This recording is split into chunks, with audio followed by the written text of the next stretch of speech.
اگر میں حسینی ہوں تو میرے ہر کردار سے یہ جھلکے کہ میں حسینی ہوں، میرا تجارت کا طریقہ بتائے کہ میں حسینی ہوں، میرا کاروبار بتائے کہ میں حسینی ہوں، میرا چلنا بتائے کہ میں حسینی ہوں، میرا گفتگو کا انداز بتائے کہ میں حسینی ہوں، میرا چال و چلن ڈھال و ڈھلن بتائے کہ میں حسینی ہوں، میں کسی سے بات کروں تو کسی کو حسینیت کی خوشبو آئے، اسے پتا چلے کہ یہ کوئی جو ہے عام بندہ نہیں، یہ وہ بندہ ہے جس سے اس شخص سے محبت ہے جس کو حسین ابن علی کہا جاتا ہے، جس کو نواسہ رسول کہا جاتا ہے، اور وہ حسین ابن علی جس نے میدان کربلا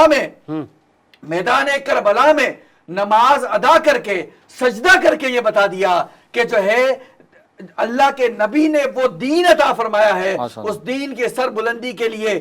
زمین کے نیچے، زمین کے اوپر، آسمان کے میں معلق ہو کر، سمندروں میں، فضاؤں میں، ہواؤں میں، تم جہاں بھی ہو دین کی سر بلندی کے لیے کوئی بھی لمحہ مس نہیں کرنا ہے، ہر لمحے دین کے لیے جو ہے حاضر رہنا ہے اور دین کے لیے قربانیاں دیتے رہنا ہے، اور انشاءاللہ اگر ہم امام حسین کے مشن کو اسی طرح سے جاری و ساری رکھیں گے تو انشاءاللہ میں سمجھتا ہوں کہ پوری دنیا ایک طرف ہو جائے، دین اسلام کو کوئی ذرا برابر بھی نقصان نہیں پہنچا سکتا۔ سبحان اللہ، اور بہت خوب